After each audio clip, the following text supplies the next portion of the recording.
Hello, नमस्कार। कोविड-19 के इस मुश्किल घड़ी में बच्चों, हम सभी लोग अपने घरों में रहकर कार्य करने के लिए थोड़ा मजबूर हैं।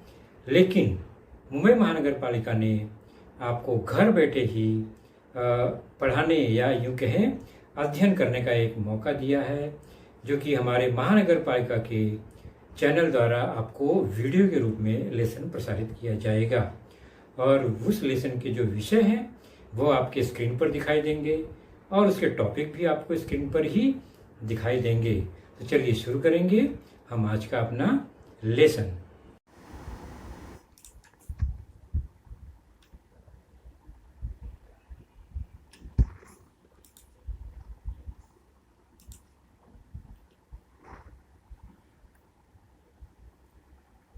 कक्षा आठवीं कक्षा में हमारा आज का विषय है सामान्य विज्ञान। और सामान्य विज्ञान विषय के अंतर्गत हमारा पाठ है वह है lesson number 19, life cycle of stars, और जिसका हम भाग दूसरा आज देखेंगे। प्रकरण 19वां, तारों की जीवन यात्रा, भाग दूसरा। और मैं हूँ आपका वर्चुअल मार्गदर्शक Ajay Kumar Maurya, MCGM virtual classroom Dadar से। तो बच्चों, हमने अपने पहले भाग में कुछ चर्चा की थी तारों की जीवन यात्रा से संबंधित पाठ पर। तो हमने क्या जाना अब तक? तो हमने जाना गैलेक्सी क्या है, किस तरह से निहारिकाएं द्वारा तारे बनते हैं, फिर तारों के मुख्य प्रकार कौन से हैं, और तारों के गुणधर्म हमने सूर्य के गुणधर्म से उसे जाना और पृथ्वी से उसके आकार प्रकार की तुलना भी की। आज हमारी जो चर्चा होगी वह होगी तारों की निर्मिति, जिसको हमने थोड़ा देखा भी था, फिर तारों की स्थिरता, और उसके बाद तारों की उत्क्रांति यानी तारों में जो परिवर्तन होगा, और आखिर वो उसकी अंतिम अवस्था क्या होगी, इवोल्यूशन ऑफ स्टार्स। तो हमने तारों की निर्मिति के बारे में चर्चा की थी, उसको रिवाइज करना बहुत ज़रूरी है। और तारों का निर्माण कैसे हुआ था? तो तारों का निर्माण विशाल अंतर तार की बादलों के कारण हुआ, जिनमें धूल और हाइड्रोजन गैस भरे हुए थे। उनके गैसों में, धूल के कणों में आकर्षण बल के कारण वे धीरे धीरे समूहों में एक दूसरे के करीब आते गए,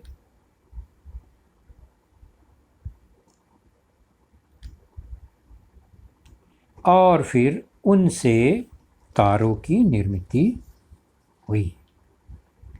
और इस तरह एक के बाद एक अंतरतार की बादलों से निहारिकाओं में तारों का निर्माण होता चला गया।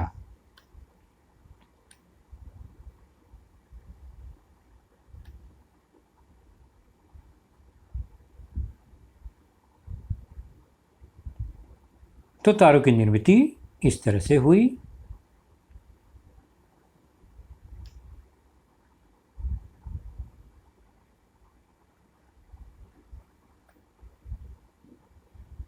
तो विशाल अंतरतार की बादलों से ही तारों की निर्मिति हुई, या यूँ कहें कि गैलेक्सी निहारिकाओं की निर्मिति इन्हीं बादलों से हुई है। तो एक अंतरतार की बादल से कई गैलेक्सी निहारिकाएं बनी, और उनकी लंबाई, उनकी चौड़ाई के बारे में हमने चर्चा की अपने पहले भाग में। तो बादलों का आकार लगभग 9.5 गुणे 10⁻12 किलोमीटर के बराबर है। कितना विशाल है!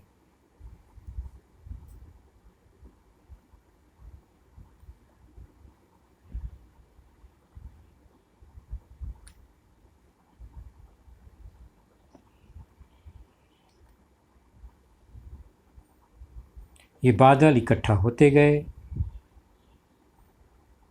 घनत्व बढ़ता गया, ऊष्मा की निर्मित हुई और स्वयं प्रकाशित होने लगे और फिर ये बन गए तारे। जैसे कि बताया था हमने, सूर्य में हाइड्रोजन गैस है 76% लगभग, तो वही ईंधन का काम करता है। अब हम देखेंगे आखिर तारे स्थिर कैसे रहते हैं, इतना विशाल होने के बाद भी इतने अरब साल से वो कैसे टिके हुए हैं। तो जैसा कि जानते हैं बच्चों हमने कि सभी तारे गैस के कणों से बने हैं। ये गैस के कण गुरुत्वीय बल के कारण एक दूसरे से खिंचे हुए, जुड़े हुए, एक दूसरे की ओर आकर्षित रहते हैं। लेकिन ऊष्मा के कारण, ऊर्जा के कारण, घनत्व के कारण इनमें बहुत तीव्र दाब निर्मित होता है, गैसों का दाब, और वह गुरुत्व बल के विपरीत बाहर की ओर निकलने का, ढकेलने का प्रयास करता है और अंदर ही अंदर गैसों का आकुंचन और प्रसरण होता रहता है। तो गुरुत्वीय बल कणों को केंद्र की ओर खींचता है, जबकि कणों का दाब उसे बाहर की ओर फैलाने का प्रयत्न करता है।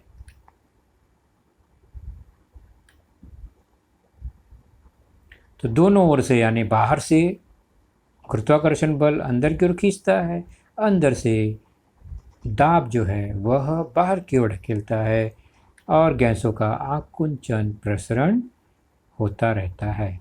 अब आप सोचिए बच्चों कि अगर दाब कम हो गया तो क्या होगा?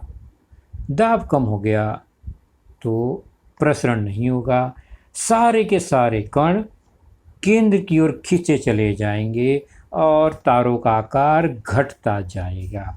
और इसके विपरीत अगर गुरुत्वाकर्षण दाब बढ़ गया, बहुत अधिक हो गया गुरुत्वाकर्षण की तुलना में, तो वो तारा का विस्फोट हो जाएगा और वह, उसका आकार विशाल होकर वह फैल जाएगा ब्रह्मांड में।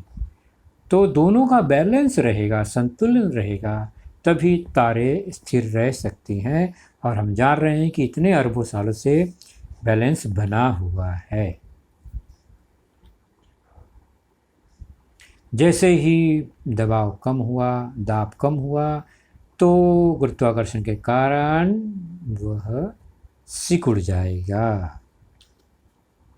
तो अधिक गुरुत्वीय बल के कारण तारा आकुंचित होकर बिंदु रूप बन जाएगा और विशाल से एक छोटा रूप बन जाएगा, लेकिन घनत्व बढ़ जाएगा। अब हम चलते हैं इसी गुणधर्म को लेकर तारों की उत्क्रांति देखते हैं। गुणधर्म मतलब कि तारे किस तरह से उनका अंत हो सकता है, वो सिकुड़ के छोटा हो सकता है। तो उससे जानने के लिए हम 3 प्रकार के अंत को जानेंगे। तारों की उत्क्रांति, इवोल्यूशन ऑफ स्टार।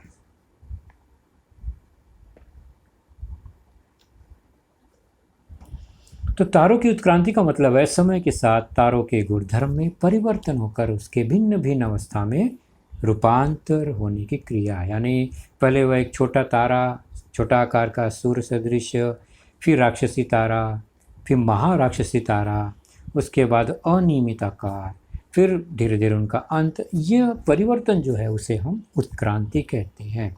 अब हम देख रहे हैं कि 4.5 अरब साल से तो सूर्य में तो कोई परिवर्तन ही नहीं हुआ, मतलब वो स्थिर है। इसका मतलब उत्क्रांति बहुत धीमी गति से होती है और तारों से निश्चित है कि ऊर्जा तो लगातार निकल ही रहे हैं, तो इसके कारण, ऊर्जा निकलने के कारण उनकी ऊर्जाओं में कमी तो आ ही रही है धीरे धीरे। तो 4.5 अरब वर्ष से तो अभी तक कोई परिवर्तन नहीं हुआ। इसका मतलब जो उत्क्रांति है बहुत धीमी गति से होती है और ऊर्जा लगातार घटती जाती है।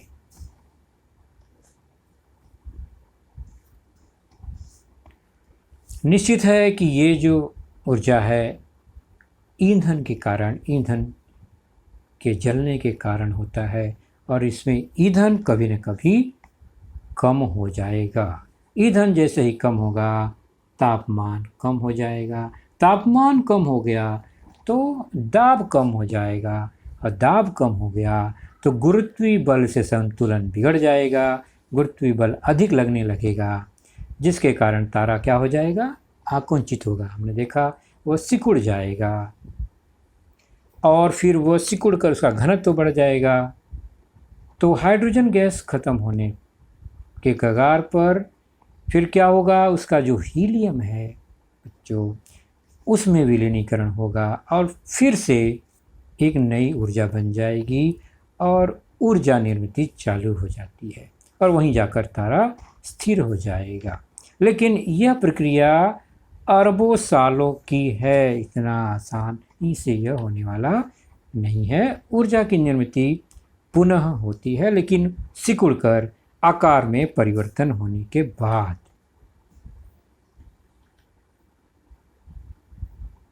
तो छोटे बड़े आकार के जो तारे हैं उनके ईंधन अगर अधिक है तो तापमान बढ़ता रहेगा, तापमान बढ़ता रहेगा तो ऊर्जा बढ़ता रहेगा, ऊर्जा बढ़ जाएगा तो दाब बढ़ जाएगा और दाब अगर बढ़ गया तो विस्फोट हो सकता है तारों में।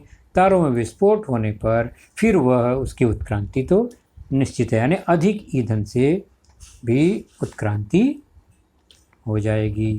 ईंधन कम हो गया, ईंधन अगर कम हो गया तो तापमान घट जाएगा, तापमान घट जाएगा तो ऊर्जा कम हो जाएगी, ऊर्जा कम हो जाएगी तो दाब कम हो जाएगा और दाब कम होने पर गुरुत्वीय बल अधिक हो जाएगा, गुरुत्वीय बल अधिक होते ही उसका संकुचन हो जाएगा और फिर आखिर में उसका अंत उत्क्रांति हो जाएगा, एक छोटे आकार में वह परिवर्तित हो जाएगा। तो दोनों स्थिति में यह होने की संभावना है, इसलिए बैलेंस होना बहुत ज़रूरी है। तो जिस तारे का द्रव्यमान वजन जितना ज़्यादा होगा उसमें उतने ही अधिक ईंधन का उपयोग होगा, निश्चित है, और उसकी क्रांति उत्क्रांति उतनी ही तेज़ी से होगी क्योंकि ऊष्मा अधिक होगी, दाब जल्दी बढ़ेगा तो उत्क्रांति भी बहुत जल्दी होगी। तो बड़े वजन ज़्यादा वजन वाला तारा जल्दी उत्क्रांति में आएगा, उसका अंत जल्दी होगा। अंतिम स्थिति, अंत मतलब अंतिम स्थिति आकार में वह जल्दी पहुंच जाएगा। तो द्रव्यमान अधिक होगा तो उत्क्रांति तीव्र गति से होगी। तो द्रव्यमान का संबंध, उत्क्रांति का संबंध द्रव्यमान से तो है ही।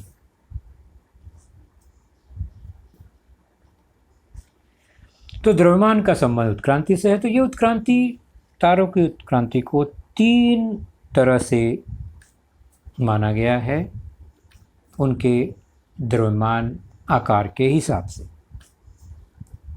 पहला है सूर्य के द्रव्यमान से छोटे यानी 8 गुना कम तारों की उत्क्रांति। और अंतिम अवस्था क्या होगी, जो तारे सूर्य से 8 गुना कम है द्रव्यमान, उनकी अलग स्थिति होगी, अंतिम अवस्था। फिर जो तारे सूर्य से 8 से 25 गुना अधिक है जिनका द्रव्यमान, उनकी उत्क्रांति और उनकी अंतिम अवस्था पहले वाले से अलग होगी। और तीसरा है जो इनसे अधिक यानी 25 गुना से भी बड़े द्रव्यमान वाले तारे हैं, उनकी उत्क्रांति और उनकी अंतिम अवस्था इन दोनों से भिन्न होगी। आखिर में वो कैसे बनेंगे ये तारे जो अभी एक जैसे चमक रहे हैं, अंत में क्या होगा उनका। सबसे पहले जानेंगे 8 गुना कम जो है द्रव्यमान वाले तारों की उत्क्रांति यानी अंतिम अवस्था क्या होगी। तो इन तारों की उत्क्रांति के समय क्या होगा, तो इनका आकार जो है वो बढ़ेगा, 100 से 200 गुना बढ़ जाएगा।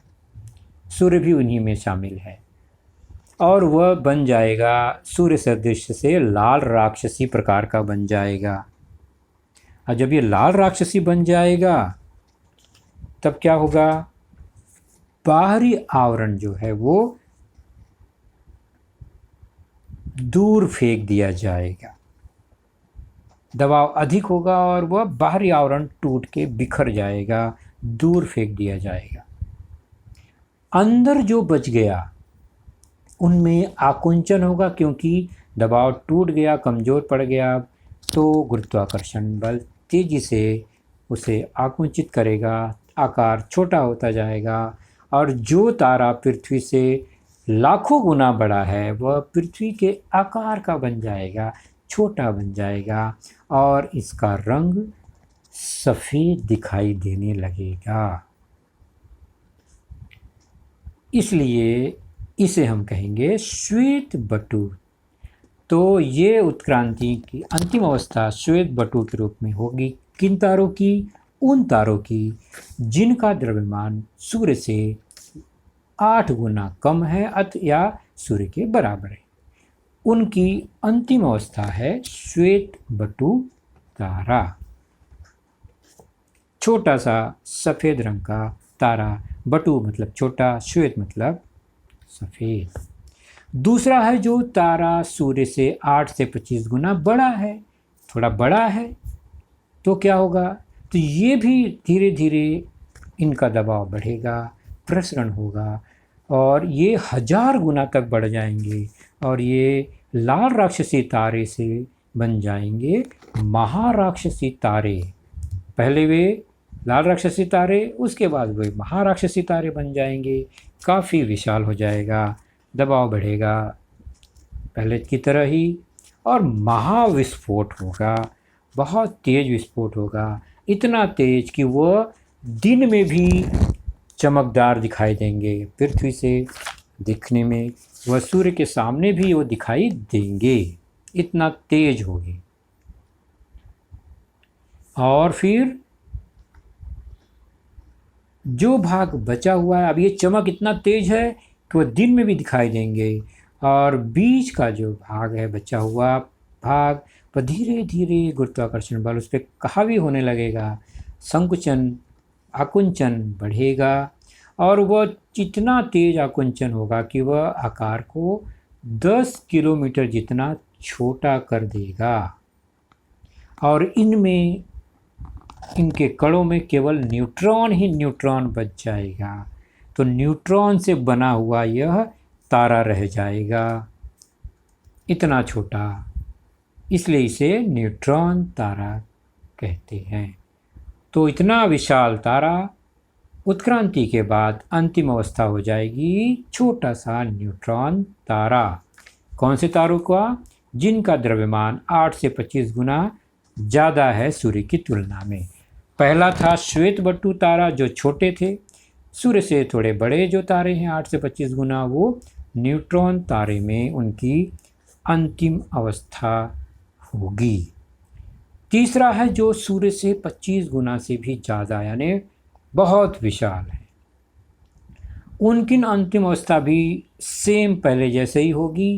पहले वो लाल राक्षसी तारों के बाद महाराक्षसी तारे बन जाएंगे और उनका बहुत ज़बरदस्त विस्फोट होगा, क्योंकि द्रव्यमान बहुत ज़्यादा है तो विस्फोट भी बहुत तेज होगा और उनमें जब महाविस्फोट होगा तो वे फैल जाएंगे और तारों का दाब तुरंत कमज़ोर हो जाएगा और गुरुत्वाकर्षण बल अचानक से तेज हो जाएगा और बहुत जल्दी ही वह उनमें आकुंचन होने लगेगा। इतना तेज आकुंचन होगा, गुरुत्वाकर्षण बल इतना तेज होगा कि वो आसपास के जितने भी स्रोत हैं, पिंड हैं, बादल हैं, तारे हैं, वो सबको अपने में समेटने लगेगा, सबको अपनी ओर ही खींचने लगेगा और सबको केवल खींचता ही जाएगा, रोशनी को वो बाहर निकलने ही नहीं देगा। घन तो इतना तेज हो जाएगा, बढ़ जाएगा, गुरुत्वाकर्षण बल इतना अधिक हावी होने लगेगा कि किसी को भी वह अंदर से बाहर निकलने ही नहीं देगा। आसपास के तारों को आकर्षित कर लेगा, ऊर्जा भी बाहर नहीं निकल पाएगी, रोशनी बाहर नहीं निकल पाएगी। तो इसका मतलब अंदर ही अंदर वह घूमता रह जाएगा, केवल काला छेद जैसा दिखेगा, जिसे कृष्ण विवर कहा जाता है।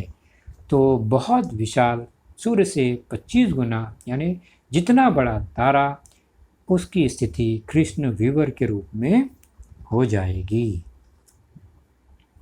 तो ये 3 प्रकार की उत्क्रांति हमने देखी। 3 प्रकार की अंतिम अवस्था, उनके आकार के हिसाब से, द्रव्यमान के हिसाब से। तो द्रव्यमान 8 गुना कम या सूर्य के बराबर हो तो उसकी अंतिम अवस्था क्या होगी? 25 गुना कम है, 25 गुना ज़्यादा है, 8 गुना से 25 गुना, तब उनकी अंतिम अवस्था क्या होगी? और 25 गुना से भी ज़्यादा है तो उनकी अंतिम अवस्था क्या होगी? पहले अवस्था में वह श्वेत बटु में बन जाएगा, सफ़ेद रंग का छोटा सा आकार, पृथ्वी के आकार जैसा हो जाएगा। दूसरे में वह न्यूट्रॉन तारा होगा, बहुत छोटा हो जाएगा, केवल न्यूट्रॉन ही बच जाएगा उसमें, तो वह न्यूट्रॉन तारा होगा। और तीसरी अवस्था में वह चमक ही खो देगा, वह कृष्ण विवर बन जाएगा, काले रंग का, तीव्र घनत्व वाला, तीव्र गुरुत्वाकर्षण बल वाला तारे के रूप में यह स्थिर हो जाएगा। तो इस प्रकार हमने देखा तारों की अंतिम अवस्था सूर्य के सापेक्ष द्रव्यमान के हिसाब से।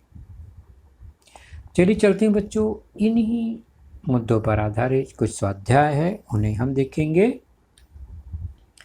खोजोगे तो पाओगे मतलब हुआ, हमने जो लेसन देखा उनको ध्यान से सुनेंगे और उनमें से खोजेंगे, पाठ्य पुस्तक में खोजेंगे, तो इन रिक्त स्थानों की पूर्ति हम कर पाएंगे। शुरू करते हैं, कोशिश करते हैं। हमारे निहारिका का नाम याद कीजिए, आकाशगंगा, और उसका दूसरा नाम मंदाकिनी है। बहुत अच्छा। प्रचंड दूरी नापने के लिए किसकी? किलोमीटर नहीं, प्रकाश वर्ष। एक वर्ष में प्रकाश किरण कितनी दूर जाएगी उतनी दूरी, तो प्रकाश वर्ष जो है वो प्रचंड दूरी नापने के लिए इसका उपयोग होता है। अगला है ई, प्रकाश का वेग कितना है? तो हमने देखा 3 लाख किलोमीटर है प्रति सेकेंड, एक सेकेंड में 3 लाख किलोमीटर। ई, हमारे आकाशगंगा में लगभग कितने तारे हैं? तो लगभग 10 की घात 11 तारे हैं, यह अंदाजा है हमारे आकाशगंगा में इतने तारे हैं। सूर्य की अंतिम अवस्था क्या होगी? तो सूर्य पहले प्रकार की उत्क्रांति में शामिल होगा और यह बन जाएगा सफ़ेद रंग का श्वेत बटु तारा, उसकी यही अंतिम अवस्था होगी। कई अरबों साल बाद की बात है, अभी तुरंत नहीं होने वाला। अगला है तारों का जन्म कहाँ हुआ, किसके कारण हुआ? तो बादलों से हुआ। कौन से प्रकार के बादल से? आंतर तारकीय बादलों से तारों का जन्म हुआ। और आकाशगंगा हमारी कौन से प्रकार की गैलेक्सी निहारिका है? तो यह चक्राकार निहारिका है। खोजोगे तो पाओगे। आगे देखेंगे, खोजोगे तो पाओगे में अगला ए, तारा यह गैसों का गोला है। किस प्रकार के गैसों का गोला है? तपे हुए गैसों का गोला है। ओ, तारों का द्रव्यमान किसके सापेक्ष नापते हैं? पृथ्वी के नहीं, सूर्य के। सूर्य के सापेक्ष, सूर्य के द्रव्यमान के सापेक्ष नापते हैं, एम सन। और सूर्य से पृथ्वी तक प्रकाश पहुंचने के लिए 8 मिनट लगता है, जबकि चंद्रमा से पृथ्वी तक पहुंचने के लिए प्रकाश को 1 सेकंड लगता है। इससे हम अंदाज़ा लगा सकते हैं कि हमारे पृथ्वी से चंद्रमा और सूर्य में कितनी दूरी का अंतर है। अगला है अंग, तारे का द्रव्यमान जितना ज़्यादा होगा उसकी उत्क्रांति उतनी जल्दी तेज गति से होगी। आखिरी है तारों के जीवन काल में कितने प्रकार के ईंधन का उपयोग होगा? तो जितना वजनदार द्रव्यमान भारी तारा होगा उतना ज़्यादा ईंधन होगा। तो किस पर निर्भर करता है? उसके द्रव्यमान पर निर्भर करता है। बहुत अच्छा बच्चों। अगला स्वाध्याय है, कौन सच बोल रहा है? चलिए देखते हैं कौन सा कथन सच है। पहला है प्रकाश वर्ष या इकाई समय नापने के लिए उपयोग में लाई जाती है। सही है ये? अभी तो देखा हमने, नहीं, ये तो झूठ है। तारों की अंतिम अवस्था उसके मूल द्रव्यमान पर निर्भर होती है। क्या ये सही है या गलत? तारों का गुरुत्वीय बल उसके इलेक्ट्रॉनों के दाब से संतुलित होने पर तारा न्यूट्रॉन तारा बनता है, इलेक्ट्रॉनों के दाब से नहीं। कृष्ण विवर से केवल प्रकाश ही बाहर निकलता है। देखते जाइए और सोचिए क्या उत्तर होगा। सूर्य के उत्क्रांति के दौरान सूर्य महाराक्षसी अवस्था में से जाएगा और सूर्य की अंतिम अवस्था श्वेत बटु होगी।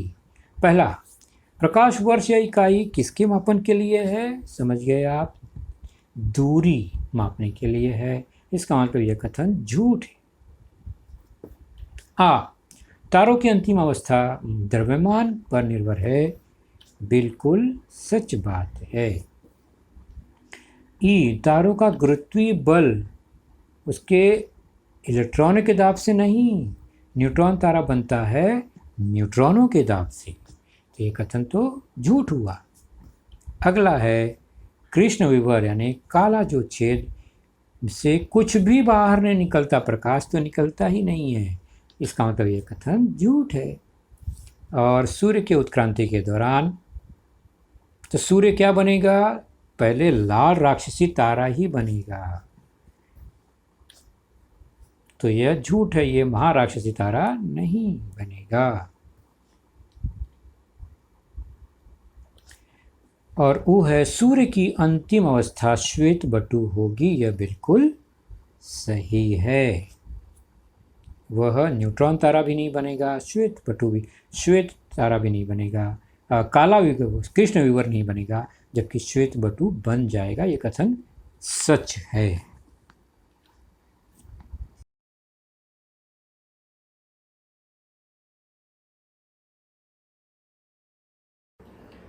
तो बच्चों, आपने देखा आज का लेसन, उसके प्रमुख मुद्दों को ध्यान से बार बार दोबारा देखकर समझने का प्रयास कीजिए, क्योंकि एक बार देखने पर किसी को भी वो पूरा मुद्दा समझ में नहीं आता। तो जैसे ही हम 2 बार 3 बार देखेंगे तो हमें वह समझ में आने लगेगा। और इसके आगे की जानकारी जो होगी बच्चों, वह निश्चित ही हमारे अगले वीडियो में होगी। तो उस वीडियो को देखने के लिए, उसकी सूचना प्राप्त करने के लिए जो नीचे सब्सक्राइब का बटन होता है उसे ज़रूर प्रेस कीजिए और नोटिफिकेशन ऑन रखिए, ताकि जैसे ही हमारा लेसन चैनल पर डाला जाएगा आपको वह तुरंत प्राप्त होगा। तो अपना ख्याल रखिए, सुरक्षित रहिए। Thank you.